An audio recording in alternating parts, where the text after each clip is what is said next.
Assalamualaikum warahmatullahi ta'ala wabarakatuh. Innal hamdalillah nahmaduhu wa nasta'inuhu wa nastahdihi wa nastaghfiruh wa nu'minu wa natawakkalu alayhi. Wassalatu wassalamu ala Rasulillah wa ala alihi wa ashabihi ومن دعا بدعوته واستنى بسنته واقتدى بهديه إلى يوم الدين. سبحانك لا علم لنا إلا ما علمتنا إنك أنت العليم الحكيم. رب اشرح لي صدري ويسر لي أمري واحلل عقدة من لساني يفقه قولي. اللهم افتح علينا فتوح العارفين وارزقنا فهم النبيين بجاء خاتم الأنبياء والمرسلين. اللهم فقهنا في الدين وعلمنا التأويل واهدنا إلى صراطك المستقيم. اللهم احفظنا بالإسلام قائمين واحفظنا بالإسلام قاعدين واحفظنا بالإسلام راقدين. اللهم نور قلوبنا بنور هدايتك كما نورت الأرض بنور شمسك أبدا أبدا برحمتك يا أرحم الراحمين. وصلى الله وسلم وبارك على سيدنا محمد وعلى آله وصحبه وبارك وسلم والحمد لله رب العالمين. ثم أما بعد. Dimuliakan tuan-tuan haji, puan-puan hajjah, sidang hadirin, sidang jemaah yang dimuliakan Allah Subhanahu wa taala sekalian. Sama-sama kita panjatkan rasa kesyukuran kepada Allah Subhanahu wa taala pada malam yang mulia ini, di bulan haji yang sangat berkat ini. Allah Subhanahu wa taala memberi limpahan kurniaan nikmat yang berpanjangan kepada kita. Allah Subhanahu wa taala mengurniakan nikmat kesihatan tubuh badan yang baik. Allah Subhanahu wa taala mengurniakan umur usia kita. Allah Subhanahu wa taala mengurniakan waktu yang kita anggap sebagai masa itu emas, yang Allah Subhanahu wa taala memberi lorongan hati dan jiwa kita untuk sama-sama kita menaimarahkan rumah Allah, untuk sama-sama kita hadir ke rumah Allah pada malam ini. Mudah-mudahan sedikit amalan kebaikan diganjari dengan sebaik-baik pahala di sisi Allah Subhanahu wa taala. Di saat manusia, di saat sang hamba tersebut suatu masa pasti akan berjumpa dengan suatu hari yang disifatkan oleh Allah Subhanahu wa taala. Di dalam Al-Quranul Karim yang sering kita baca, yang sering kita dengar, yauma la yanfa'u malun wala banun illa man atallaha biqalbin salim. Iaitulah suatu hari yang tidak lagi memberi manfaat kepada harta benda dan segala anak pinak, melainkan orang-orang yang datang kepada Allah Subhanahu wa taala dengan hati yang sejahtera. Mudah-mudahan kita digolongkan di kalangan hamba-hambanya yang bertakwa, orang-orang yang sentiasa mendambakan kebaikan, orang-orang yang sentiasa cintakan ilmu dan ulama, orang-orang yang sentiasa bersih dan juga sentiasa ingin membersihkan jiwanya dan jauh sekali mengotori jiwanya. Maka itulah yang disifatkan oleh Allah Subhanahu wa taala. Qad aflaha man zakkaha wa qad khaba man dassaha.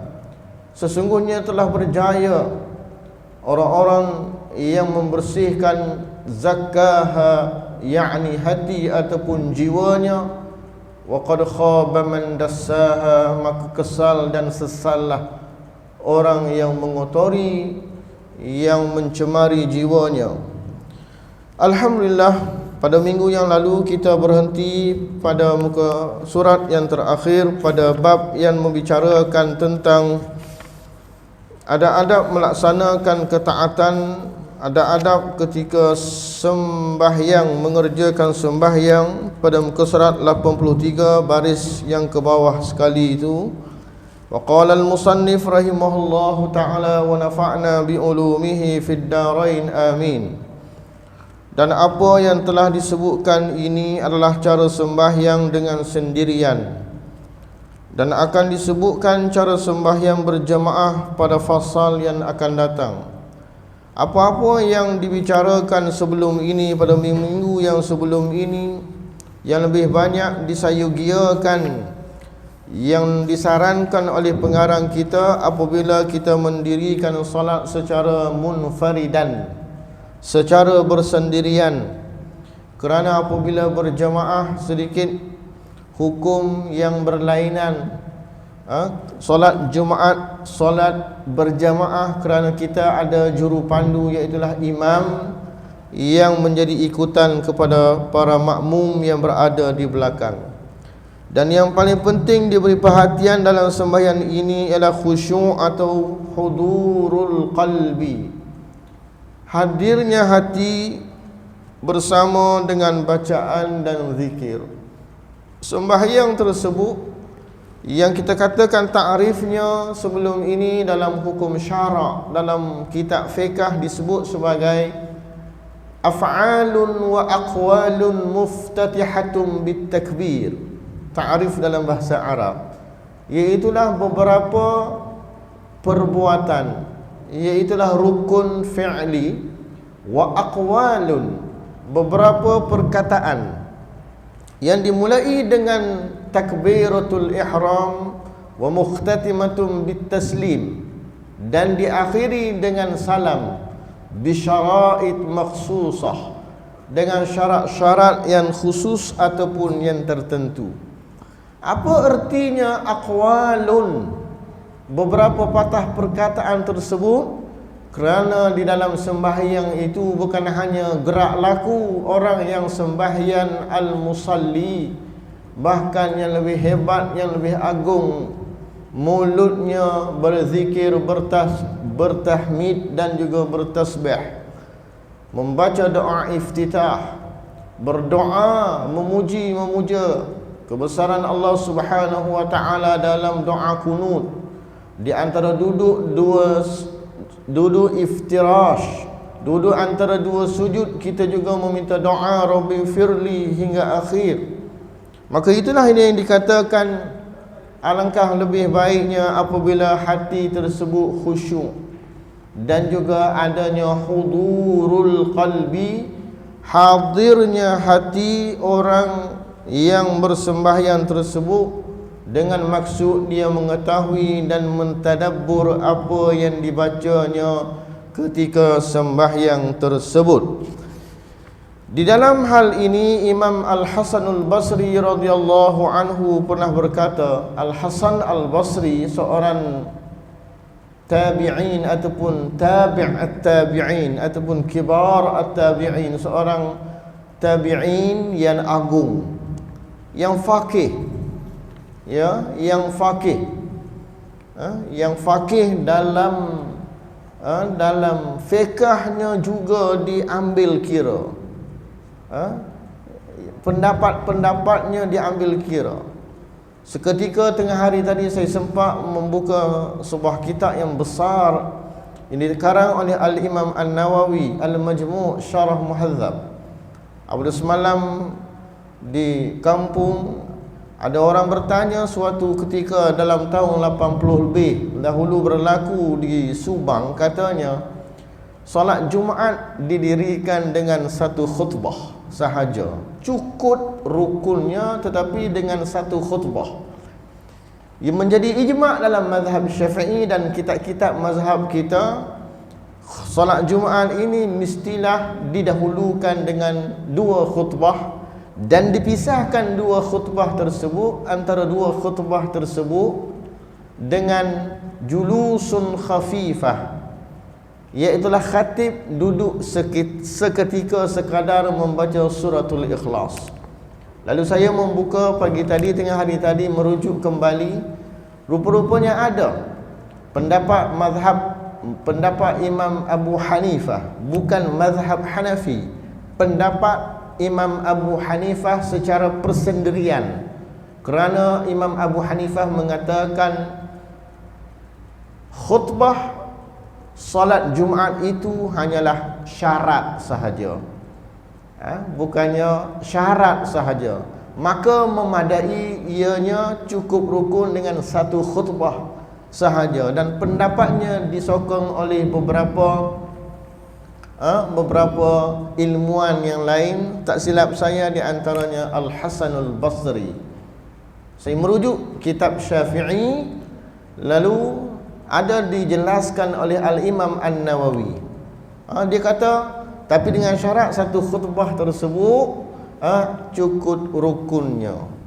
Maknanya mazhab Imam Abu Hanifah ataupun pendapat Imam Abu Hanifah ketika ini terlalu mutasahil, terlalu ringkas dan juga ringan. Walaupun satu khutbah ini maknanya masanya lebih pendek.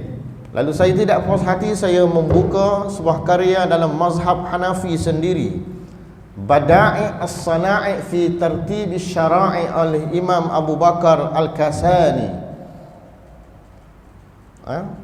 Mudah pada hari ini Google sahaja keluar buku-buku yang telah dimuat naik di internet.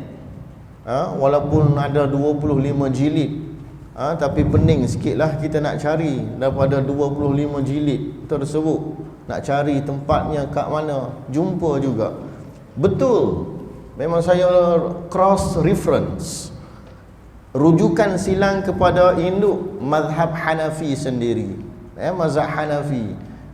Jadi apabila diimplementasikan di Malaysia, dia menjadi satu polemik dan kontroversi lah. Sebab kita rantau Asia Tenggara berpegang kepada mazhab Asy-Syafi'i dari sudut mazhab dan juga pengamalan fiqahnya. Jadi terjawab persoalan yang ditanya semalam di sebuah kampung berkaitan dengan solat Jumaat tersebut. Saya nak ceritakan di sini Al-Imam Al-Hasanul Basri, pendapat dia dalam fiqah juga diambil kira. Bukan hanya tokoh-tokoh generasi sahabat, mereka yang sempat dengan zaman as-sahabah, Tawus bin Kisan, Atha bin Abi Rabah, Sa'id bin Musayyib. Ini di antara tokoh-tokoh tabi'in yang faqih, yang diambil pendapat Sufyan Al-Thawri, Sufyan bin Uyainah, Al-Imam Al-Auza'i di Syam, melata fuqaha at-tabi'in ini. Di antaranya kata-kata Imam Al-Hasanul Basri, kullu salatin la yahduru fiha al-qalbu fahiya ila al-uqubati asra. Tabi'in dan juga seorang ahli tasawuf lah. Setiap sembahyang yang tidak hadir hati padanya, maka sembahyang itu lebih dekat pada seksaan daripada rahmat. Nak ceritakan sampai tahap itu, Al-Imam Al-Hasanul Basri memberi peringatan bahawa orang yang sembahyang dalam masa yang sama qalbuhu ghafil, hatinya lalai dan juga alpa, dikatakan sembahyang itu lebih dekat kepada siksaan, lebih dekat daripada siksaan. Rasulullah sallallahu alaihi wasallam bersabda, "Innal 'abda la yusalli salata fala yaktuba lahu sudusuha wala ushruha wa innama yuktabu lil 'abdi min salatihi biqadri ma aqala minha." Sesungguhnya seorang hamba itu mengerjakan sembahyang padahal tidak dituliskan ganjaran sembahyang itu, melainkan hanya 1/6, 1/6 atau 1/10 sahaja, dan hanya saja ditulis ganjaran sembahyang seorang itu mengikut banyak mana yang dia khusyuk di dalamnya. Maknanya timbangan neraca khusyuk ini, mizan al-khusyuk, neraca timbangan khusyuk ini diambil kira. Sebab itulah saya pernah baca dalam Fiqhus Salah yang dikarang oleh Ustaz Engku Ali, Engku Endut, yang dibaca meluas di masjid, membahaskan tentang solat, perihal solat. Antaranya yang disenaraikan oleh Ustaz Engku Ali, pengarang ini, dia mengatakan hatta ada ulama memasukkan rukun sembahyang itu bukan 13, 14 hingga 16, 17, 20 lebih. Lalu kita fikir, apa lagi rukun sembahyang selain daripada yang kita pelajari yang masyhur dalam mazhab itu? Antaranya rukun sembahyang ditambahnya ialah khusyuk ketika sembahyang tersebut menjadi rukun, khususnya sembahyang-sembahyang bagi mereka pada pandangan ahli-ahli sufi, orang-orang bertasawuf dan sebagainya. Maka cukuplah kepada orang awam sedaya yang mungkin bagi kita berlindung daripada Allah Subhanahu wa taala, daripada kejahatan makhluk jin dan manusia yang boleh mewaswaskan diri kita. Maka kita berdoa ketika bersembahyang, mudah-mudahan sembahyang kita tersebut sedaya yang mungkin dapat kita tawajuhkan hati kita. Wajjahtu wajhiya lillazi fataras samawati wal ard. Wajjahtu, apa makna wajjahtu? Wajjaha yuwajjihi, wajjaha yuwajjihu, menghadap. Aku menghadapkan wajahku. Daripada wajjaha yuwajjihu keluar perkataan at-tawajjuh.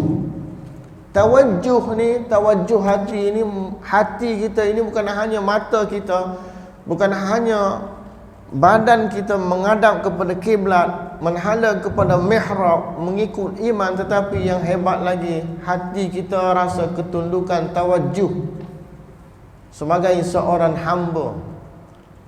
Kita letakkan pangkat kita, kita letakkan darjat kita. Umpama pergi haji di Mekah, kita berihram, kita berwukuf di padang Arafah, dengan kita katakan kita katakan pakaian putih ihram yang sama. Kita tanggalkan pangkat gelar kita di dunia ini.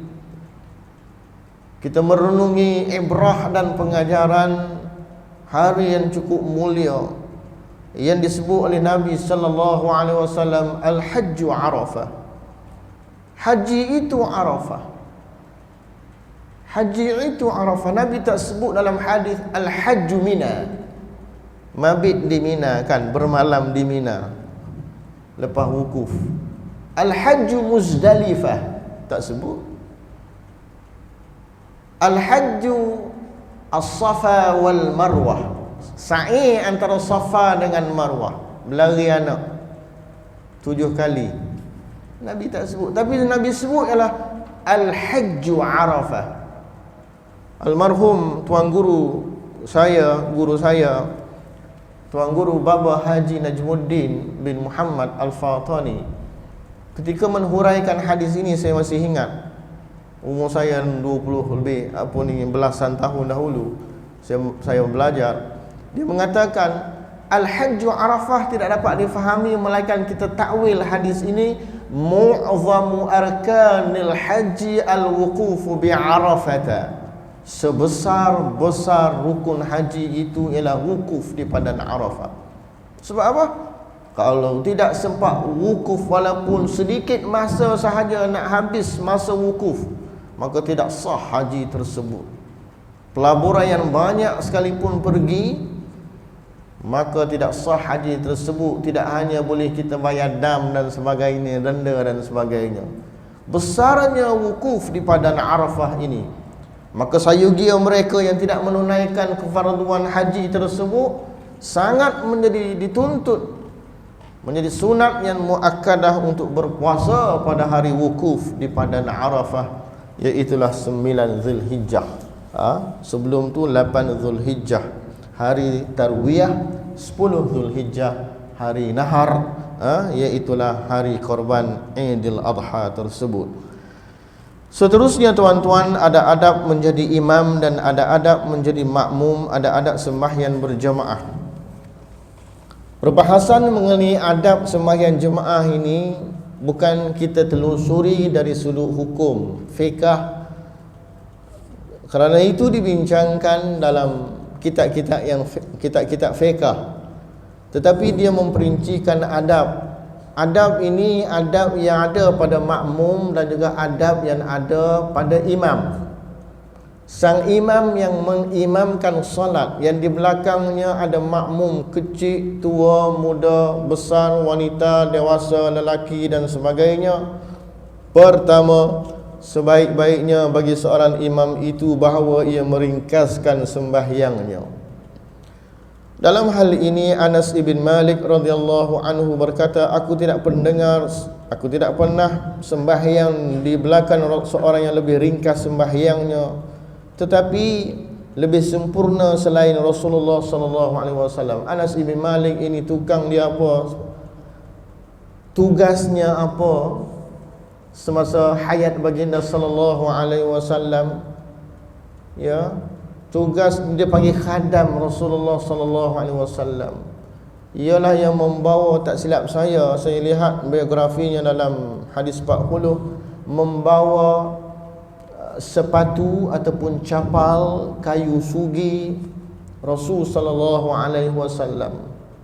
Orang yang tukang bawa kayu sugi, tukang bawa capal Rasulullah sallallahu alaihi wasallam, sehingga dikatakan Nabi sallallahu alaihi wasallam mendoakan Anas ibn Malik, Allahumma akthir ma lahu wa walada. Ya Allah, ya Tuhanku, akthir, perbanyakkanlah hartanya dan anak pinaknya.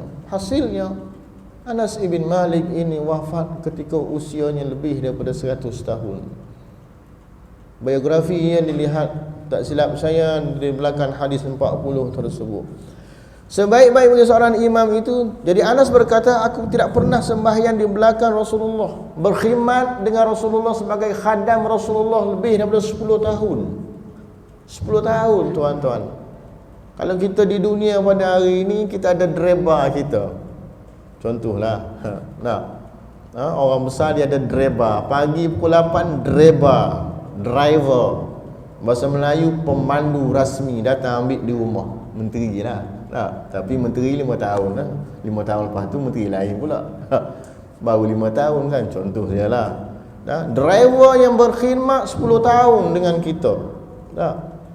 Apabila dia berkhidmat dengan 10 tahun dari kita, barangkali hari ini kita pakai baju biru, esok kita pakai baju pink, lusa kita pakai baju hijau, dia akan tahu.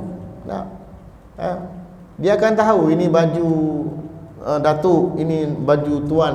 Sebab sering berdampingan dengan kita. Dia duduk di sebelah kita ataupun kita duduk belakang lah, driver depan. Contoh dia lah, dalam drama kita tengok macam tu lah. Tetapi dalam sembahyang imam mesti peka siapakah yang berada di belakangnya itu. Kerana apa?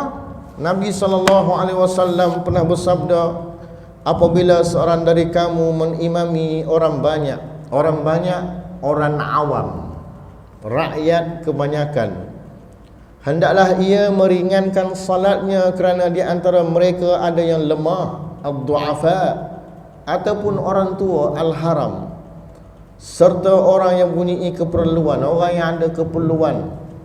Barangkali insan musafir nak bergegas ke tempat lain dan sebagainya, dia sembahyang dulu. Kebetulan contohnya masjid tersebut berada di tepi jalan utama dan sebagainya. Apabila ia solat sendiri, tak mengapa ia memanjangkan sesuai keinginannya. Jangan mentang-mentang dia hafiz. Contoh sajalah, bukan marah kepada orang yang hafizul Quran, orang imam, tidak, itu bagus. Mesti meraihkan. Maknanya dalam bacaan sembahyang, panjang, pendek, lama, sekejap, sebentar sembahyang pun Islam, dalam sembahyang pun ada adabnya, mesti diraihkan oleh sang imam tersebut supaya tidak menjadi imam itu dibenci. Dalam hadis lain juga ada disebutkan oleh Nabi SAW. Ya. Sehingga tahap begitu sekali, bukan terlalu ringkas sembahyang tersebut. Dia melihat, sebab itulah imam dia duduk di saf, dia melihat keadaan saf tersebut, ada kelompongan, ada tidak rapat dan sebagainya. Dia melihat ada orang yang wuzu, ada orang yang berkerusi ramai dan sebagainya. Ya. Tapi berlainan dengan solat Jumaat, sunnah solat Jumaat, Nabi menyatakan fa'atilus salata waqsuru al-khutbata. Solat Jumaat Nabi kata panjangkan sembahyang, sunnah baginda. Yang pendeknya apa? Khutbah. Khutbah itu pendek, tetapi pendeknya itu mestilah mudah difahami, padat, jitu, dan juga message yang ingin disampaikan tersebut sampai kepada jemaah pada hari Jumaat tersebut. Cukup rukunnya, bukannya panjang, kerana ia menimbulkan kegelisahan bagi orang yang musafir dan sebagainya. Tapi dalam sembahyang berjemaah ini, imam mesti meraihkan, kerana adanya al-haram al-du'afa. Nabi SAW menyantuni. Sebab itulah hebatnya baginda SAW, bukan hanya dalam sembahyang, di luar sembahyang apatah lagi. Nasraniyah, Yahudiyah, semasa hayat baginda SAW, Nabi memberi layanan yang sama. Apatah lagi sahabat-sahabat yang berdampingan dengan Nabi SAW, sahabat sahabiyah, sahabat-sahabat wanita yang ketika itu yang kehilangan suaminya dalam siri peperangan ketika awal Islam dahulu, bagaimana Nabi meredakan perasaan gundah dan juga kesedihan kerana kehilangan suami dan sebagainya. Inilah dia antara ciri-ciri yang cukup hebat yang ada pada baginda Nabi SAW. Itu di luar sembahyang. Diplomasinya baginda SAW dengan masyarakat bukan Islam dan sebagainya. Saat Nabi SAW mengikat perjanjian Bai'atul Aqabah, Bai'atul Aqabah yang kedua dan sebagainya, mengikat perjanjian, mengadakan, mewujudkan piagam Madinah, memeterai perjanjian dengan musyrikin ataupun Quraisy. Gencatan senjatanya, tidak boleh berbunuh-bunuhan, kita sama-sama membangunkan negara ini. Hasilnya negara Madinah Al-Munawwarah, Madinah yang bercahaya berkerlipan. Yang kedua, janganlah imam memulakan dengan takbiratul ihram sebelum muazzin selesai daripada iqamahnya dan sebelum saf dibetulkan. Adab yang pertama, imam turun apabila selesai daripada iqamah, maka dia betulkan saf tersebut dengan ucapan-ucapan yang sering kita dengar pada hari ini. Dalam bahasa Melayu boleh, dalam bahasa Arab boleh. Betulkan saf, penuhkan saf. Itu masa PKP. Apabila lepas PKP, era endemik kini, betulkan saf, rapatkan saf, penuhkan saf, sebab sudah boleh dirapatkan. Luruskan saf, bahasa Arabnya sawu sufufakum fa inna taswiyatas sufuf min tamamis salah. Banyak ucapan dalam bahasa Arabnya. Hendaklah kamu betulkan saf kamu, moga Allah Subhanahu wa taala betulkan dan juga memuafakatkan, menyatukan hati-hati kamu semua. Banyak sekali ucapan-ucapan daripada panduan syarak sebelum memulakan takbiratul ihram tersebut. Imam hendaklah mengangkat suaranya dengan takbir dan makmum pula jangan mengangkat suaranya kecuali sekadar untuk mendengarkannya kepada dirinya sendiri. Takbiratul ihram kena dengar dengan telinga kita untuk menjadikan sahnya salat tersebut. Bukan hanya takbiratul ihram, bahkan bacaan-bacaan wajib yang menjadi rukun qauli dalam sembahyang, antaranya apa dia? Al-Fatihah. Paling kurang mesti telinga kita dengar. Jangan memperdengarkan bacaan tersebut kuat sehingga mengganggu gugat orang yang di sebelah kita, kiri dan kanan, ataupun dua di tepi kita masih lagi mendengar suara kita, kerana ia mengganggu. Paling kurang mesti didengarkan bisikan suara bacaan kita tersebut untuk menjadikan sembahyang kita itu saf. Bukan hanya mulutnya terkumak kamit, umpama mulut itik mulut itik pula lah, mulutnya bergerak tapi tak dengar, macam tu saja bunyinya. Baca biasa sahaja didengar oleh telinga kita. Di Mekah barangkali kalau musim haji ini, walaupun tidak musim haji solat fardunya, di musim tidak haji sekalipun, ataupun kita paling kurang dengar dalam televisyen solat tarawih di bulan Ramadan yang lalu kan, kita balik tarawih pukul 10, pukul 12 baru start tarawih di Masjidil Haram, midnight, tengah malam.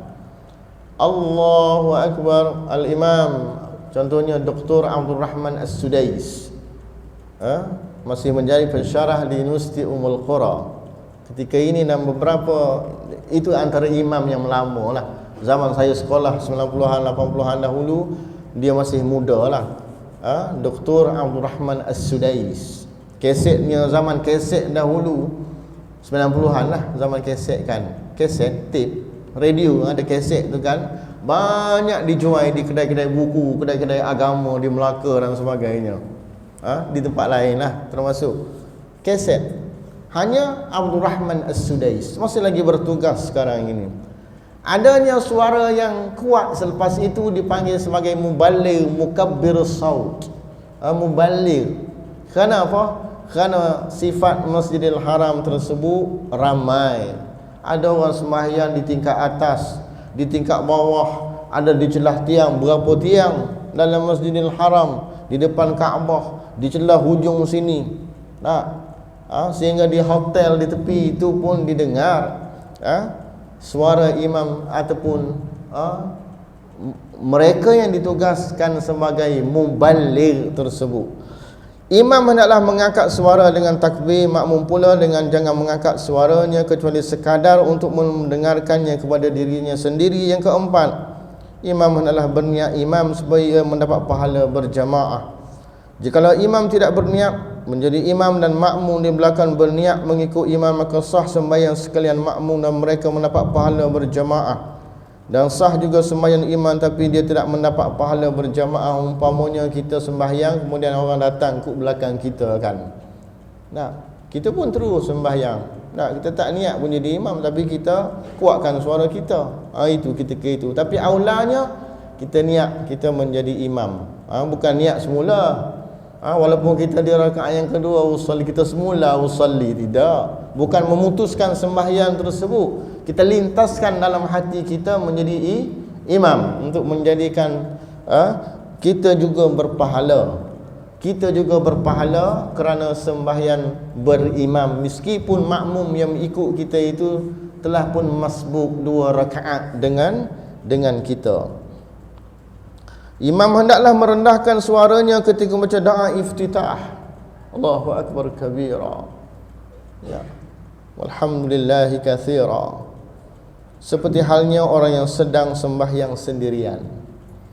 Dan hendaklah imam meninggikan suaranya ketika baca surah Al-Fatihah dan surah yang setelahnya pada sembahyang subuh dan 2 rakaat permulaan daripada sembahyang maghrib dan juga isyak. Walaupun sembahyang bersendirian, aulanya dinyaringkan suara pada bacaan Fatihah dan juga surah pada rakaat pertama yang kedua tersebut, itu yang aulanya. Dan begitulah pula orang yang sembahyang sendirian dan hendaklah imam meninggikan suaranya dengan perkataan amin pada setiap rakaat yang dituntukkan meninggikan suaranya dalam bacaannya. Kadang-kadang imam tak sebut pun waladhdallin, senyap. Imam tak sebut, kita sebut boleh, tak ada masalah. Ataupun imam dia sebut secara perlahan, tapi yang aulanya sebut secara jahar, secara kuat juga, waladhdallin. Jadi makmum sambut selepas itu. Dia tidak menjadi kesalahan apabila imam tak sebut pun, kerana amin itu bukannya salah satu ayat ataupun sambungan ayat dari surah Al-Fatihah. Dia bermaksud istajib doa'ana. Amin itu bermaksud perkenankanlah doa kami. Dalam tajwid juga termasuk ada beberapa wajah bacaan amin ini. Pada setiap rakaat yang dituntukkan meninggikan suaranya dalam bacaan, dan hendaklah makmum menyertai imamnya meninggikan suara dalam bacaan amin dengan tidak terkemudian daripadanya. Dan hendaklah makmum menyertai imamnya meninggikan suara dalam bacaan amin ini, umpama yang kita buat pada hari inilah. Kecuali bangun tengah malam, bismillahirrahmanirrahim, sembahyang, waladhdallin, amin, bunyi suara belakang, sudah. Siapa dia ikut? Tak jadi sembahyang, masuk bilik semula. Kejut isteri bagi tahu, ada orang ikutlah saya sembahyang tadi. Berpeluh-peluh ni takut. Ada berlaku. Barangkali kalau di surau itu, barangkali tidak mustahil Allah Subhanahu wa taala nak memperlihatkan kepada hamba-hambanya yang soleh, yang ikhlas betul. Siapa yang ikut? Barangkali jin Islam lah, kan? Jin Islam. Wa annahu ta'ala jaddu rabbina mattakhadha sahibatan wala qul uhiya ilayya annahu istama'a nafarun minal jinni faqalu inna sami'na qur'anan ajaba. Ayat yang pertama surah Al-Jin. Qul uhiya ilayya annahu istama'a nafarun, segumpulan jin itu mendengar bacaan ayat suci Al-Quran. Lalu mereka menjawab, qalu inna sami'na qur'anan ajaba. Mereka itu menjawab, inna sami'na, kami telah mendengar, qur'anan ajaba, Quran yang cukup ajaib, cukup menakjubkan. Ada di kalangan mereka yang kafir, ada kalangan mereka yang Islam. Jadi sebahagian daripada akidah Ahli Sunnah wal Jamaah, di antara perkara gaibnya adanya sekumpulan makhluk Allah Subhanahu wa taala yang tidak dapat dilihat oleh mata kasar manusia di dunia ini, iaitulah jin. Kerana dia sabit dalam hadis-hadis baginda sallallahu alaihi wasallam. Dan perbahasan ulama berkaitan dengan jin ini dalam buku-buku akidah. Dalam buku-buku akidah, sehingga ulama tak silap saya membahaskan begitu dalam. Adakah jin ini dilantik juga oleh Allah Subhanahu wa taala sebagai malaikat, sehingga begitu dibahaskan oleh ulama-ulama usuluddin. Saya pernah baca, hendaklah imam berdiam sebentar setelah membaca surah Al-Fatihah, saktah, waladhdallin, amin, untuk mendapat mengambil nafasnya dengan sempurna, dan adalah makmum mengambil kesempatan masa berdiam imam ini untuk membaca surah Al-Fatihah. Maka dengan demikian makmum akan dapat sepenuhnya mendengarkan bacaan imam, dan makmum jangan membaca surah kecuali jika ia tidak mendengar bacaan imamnya. Ketujuh, maknanya contohnya imam dia tak dengar bacaan imam surah. Contohnya apa? Dia sembahyang masjid yang terlalu besar, sound sistemnya pada hari tersebut rosak umpamanya, Al-Fatihah dia dengar ujung-ujung, surah dia tak dengar. Maka disunatkan ketika itu dia membaca surah untuk mendapat pahala membaca surah, khususnya rakaat pertama yang kedua sembahyang itu. Meskipun dia mengikut imam, tapi apabila kita mengikut imam, kita mendengar imam membaca surah, maka memadailah kita mentadabbur surah yang dibaca oleh sang imam tersebut. Hendaklah imam jangan membaca tasbih rukuk, tasbih sujud lebih dari 3 kali subhana rabbiyal azim wa bihamdi. Lebih daripada 3 kali. Jangan lebih ketika membaca tasyahud awal dari perkataan Allahumma salli ala Muhammad wa ala ali Muhammad. Tahiyat awal tersebut mudah saja tuan-tuan. Hendaklah imam jangan membaca selain daripada surah Al-Fatihah pada 2 rakaat yang terakhir pada sembahyang yang 3 atau 4 rakaat. Dan janganlah ia suka memanjangkan bacaan seperti memanjangkan bacaan doa di dalam tasyahud akhir serta ia membaca tasyahud yang wajib dan selawat ke atas Rasulullah sallallahu alaihi wasallam. Innaka Hamidum Majid, boleh tambah doa apa-apa sekalipun, tapi memadailah melihat kepada situasi semasa. Boleh berdoa, tak ada masalah. Allahumma ighfir lima qaddamtu wa ma akhartu wa ma asrartu wa ma a'lantu wa ma anta a'lamu bihi minni antal muqaddim wa antal muakhir la ilaha illa ant. Banyak sekali nak doa kepada ibu bapa kita pun boleh. Rabbi firli wa li walidayya warhamhuma kama rabbayani saghira. Cukup satu doa sahaja. Lepas innaka Hamidum Majid, jangan terlampau panjang. Itu saja adabnya yang sebenar. Kesembilan adalah imam berniat ketika memberi salam itu akan mengucapkan salam kepada ahli jamaah, dan ahli jamaah pula berniat memberi salam mereka itu menjawab akan salam imam. Maknanya imam memberi salam tersebut, dia niat dia memberi salam kepada jemaah hadirin, jemaah yang dia imamkan solat tersebut, lintasan hatilah seumpama itu. Begitu juga jemaah pula berniat dengan salam mereka itu sebagai menjawab akan salam yang dihulurkan, yang ditebarkan oleh sang imam dalam sembahyang tersebut. Hendaklah imam duduk sementara setelah selesai daripada salamnya, dan hendaklah dia menghadap kepada para makmum dengan mukanya dan jangan menoleh ke kiri ke kanan.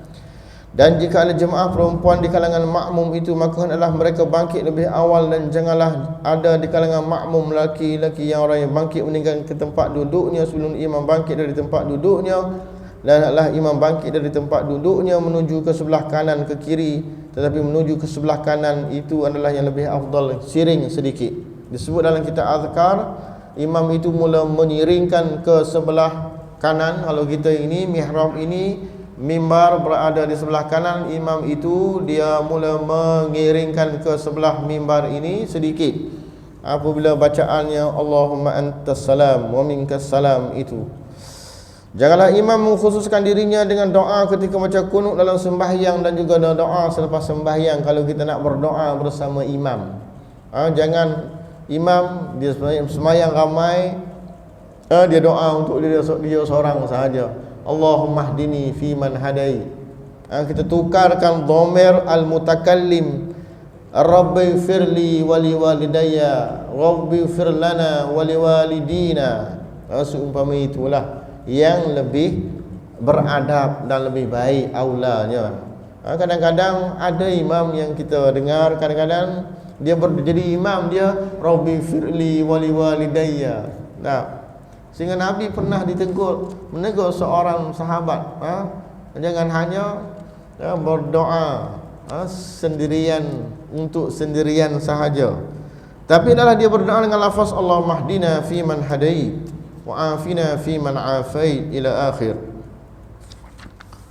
Muka surat seterusnya ini mudah tuan-tuan, 88. Jadi kita tak bacalah doa kunut tersebut ya. Dan adalah imam meninggikan suaranya dengan kunut, para makmum adalah mengaminkannya di belakang, dan janganlah mereka mengangkat tangan ketika berkunut, kerana perkara itu tidak sahabat datang daripada perbuatan Rasulullah sallallahu alaihi wasallam. Kemudian tengok yang kecil itu. Habis ustaz, kita sembahyang subuh dah angkat tangan sembahyang itu. Macam mana tu ustaz? Tengok 9 otak kaki itu, 9 pendapat Imam Al-Ghazali dalam masalah ini adalah dhaif, lemah. Pendapat yang kuat ialah sunat mengangkat tangan ketika membaca kunut. Itu sahaja. Ya, itu sahaja. Umpama pada hari ini ada video yang berlegar, hari Jumaat, ya muwaffiqat ta'i'in waffiqna li ta'atika ajma'in, kita pun angkat tangan amin. Tak. Ada satu kelompok dia kata ini bid'ah. Tak, sunnah yang sebenar Nabi larang angkat tangan. Bahkan sebut amin juga mengatakan pahala sia-sia kerana menyebut amin tersebut. Aulanya berdoa sendirian tanpa angkat tangan. Lalu kita mengatakan bahawa ianya menjadi sunnah. Sebenarnya angkat tangan ini sambil berdoa, berzikir secara berdoa khususi, secara khusus, bersendirian secara perlahan, itulah yang dipegang. Dia merupakan harus, bukannya sebab tidak ada satu larangan yang mutlak, kan? Tidak ada satu larangan yang mutlak, maka kekal angkat tangan berdoa antara dua khutbah. Yang mana doa itu kita menaminkan doa yang dibaca oleh Bilal Jumaat tersebut. Doanya cukup baik, doanya cukup baik. Waghfir dzamba man yaqulu astaghfirullah. Maka ya Allah, ighfir dzamba, ampunilah dosa man yaqulu, sesiapa yang berkata, yang mengucapkan astaghfirullah, aku beristighfar kepadamu ya Allah. Wa nastaghfirullah, maka kami beristighfar kepadamu ya Allah. Ucapkanlah amin. Tak, maknanya kita mewakili sang Bilal yang berdoa bagi pihak kita, yang minta sungguh-sungguh antara doa dua khutbah ini tanpa menafikan waktu yang istijabah. Doa sendiri-sendiri walaupun sepatah sahaja, antara doa waktu yang istijabah, iaitulah doa di antara dua khutbah, imma khutbah hari raya, wa imma khutbah salat sunat al-istisqa, wa imma salat sunat khusuf, gerhana matahari, gerhana bulan, antara dua khutbah. Apatah lagi khutbah Jumaat, pada hari Jumaat, doa sendiri-sendiri juga boleh tuan-tuan, aula secara sendirian, secara sembunyi. Ya Allah, ya Tuhanku, jadikanlah diriku ini munfiqan khalafa, ya orang yang selalu menginfakkan harta, yang harta itu akan digantikan balik dan sebagainya, seumpama itu. Wala taj'alni mumsikan talafa, jangan jadikan aku ini orang yang mumsik orang yang bakhil lah, maknanya orang yang pegang harta tersebut. Doanya pendek tetapi cukup bermakna kepada orang yang berdoa tersebut. Ya Allah, jadikanlah aku ini di kalangan hamba-Mu yang saleh, yang sentiasa bertaubat di jalan-Mu. Lorongkanlah hidayah kepadaku. Walhamdulillahirabbil alamin. Khatib duduk pun kata ulama sekadar bacaan qul huwallahu ahad, Allahus samad, lam yalid wa lam yulad wa lam yakul lahu kufuwan ahad. Bangun, alhamdulillahirabbil alamin, khutbah kedua. Itu sahaja, ya. Last kali dah. Imam meninggikan suaranya dengan kunut, para makmum hendaklah mengaminkannya di belakang. Jadi pendapat yang mengatakan tak sabit datang perbuatan Rasulullah, pendapat Imam Ghazali. Sebab apa? Pengarang ini, Bidayatul Hidayah ini ialah Imam Al-Ghazali. Maka pendapat ini adalah lemah. Pendapat yang mengatakan naik daripada rukuk, Allahumma hdina fi man hadai, kita pun senyap semua, tak angkat tangan. Kita dah sebut di sini pendapat yang kuat, al-mu'tamad, pendapat yang kuat dalam mazhab kita, sunat mengangkat tangan ketika membaca doa kunut, ya, melainkan mazhab lain tak sabitkan baca doa, tidak sabitkan angkat tangan, tapi mulut mereka tetap mengaminkan Allahumma hdina fi man hadait, amin. Arab, di Arab waktu-waktu apa ni, sembahyang subuh, bahkan dia tambah dengan lain pula tuan-tuan. Allah, apa ni, fashhad, kami menyaksikan, nashhad, kami menyaksikan. Ada tambahan lain lagi, bukan amin sahaja. Mereka menjawab selepas imam membaca doa kunut tersebut, khususnya di Mesir. Tambahan apatah lagi doa kunut nazilah. Kunut ini dua, ratibah, nazilah. Kunut nazilah apabila berlaku bencana, wabak, tragedi yang tidak tertanggung oleh makhluk di bumi, maka Nabi SAW mengatakan disunatkan keluar, Nabi sendiri keluar di tanah yang lapang dan berdoa, mendirikan sembahyang dan mengangkat doa kunut. Kunut tersebut dipanggil sebagai kunut nazilah. Kunut yang kita baca dalam subuh, kunut yang dibaca pada 15 yang terakhir sembahyang tarawih, kunut itu namanya kunut ratibah.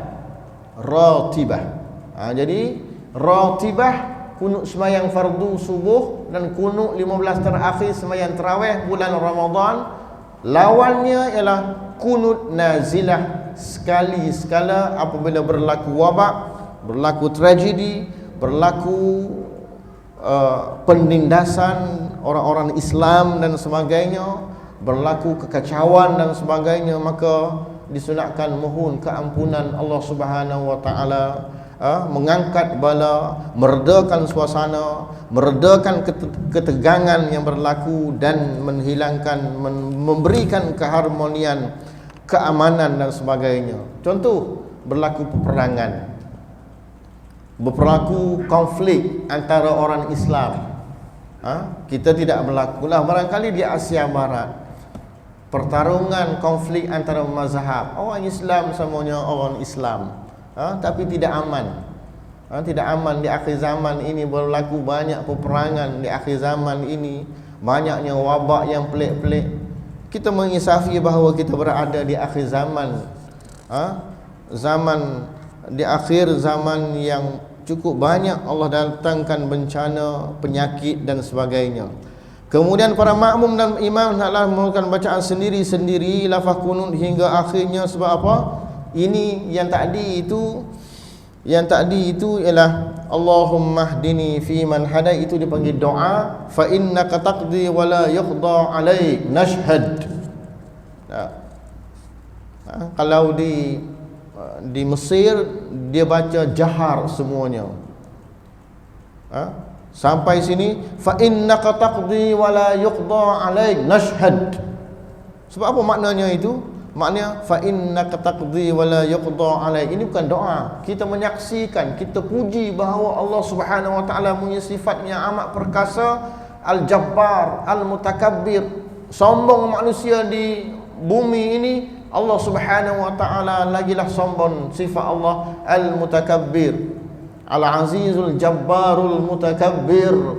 Fa innaka taqdi wa la yuqda alaik. Allah taala sahaja yang layak menghukum.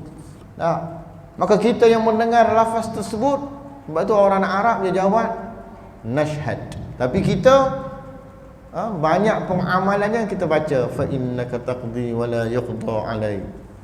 Khatib senyap ketika itu, kerana fa innaka taqdi, sehingga selawat yang terakhir itu dipanggil sebagai sanaun. Sana ini maknanya pujian.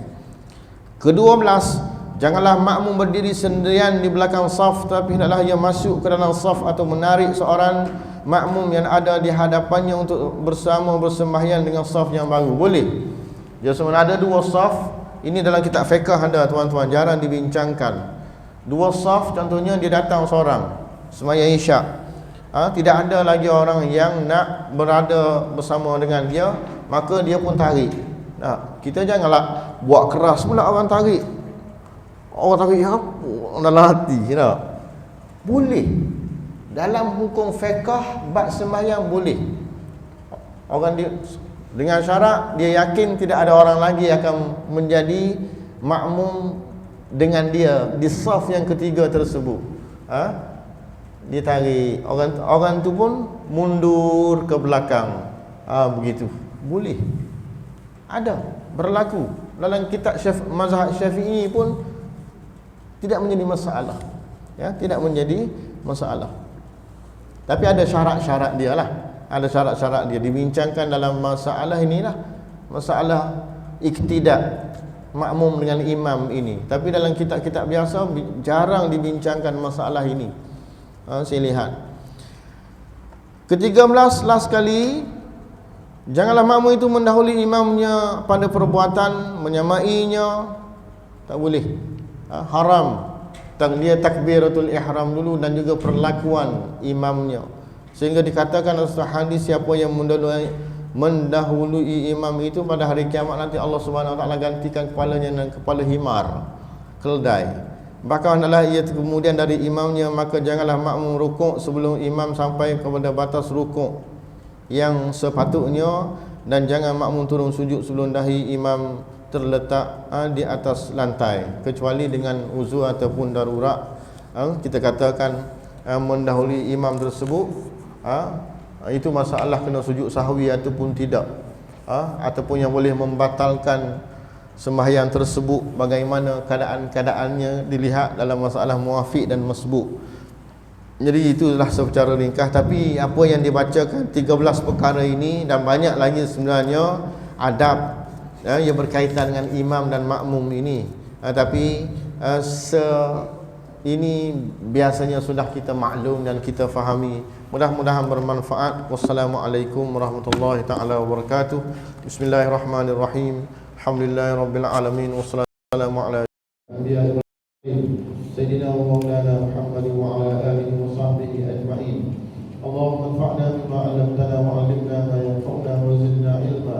Rabbana atina fid dunya hasanah wa fil akhirati hasanah wa qina adzabannar.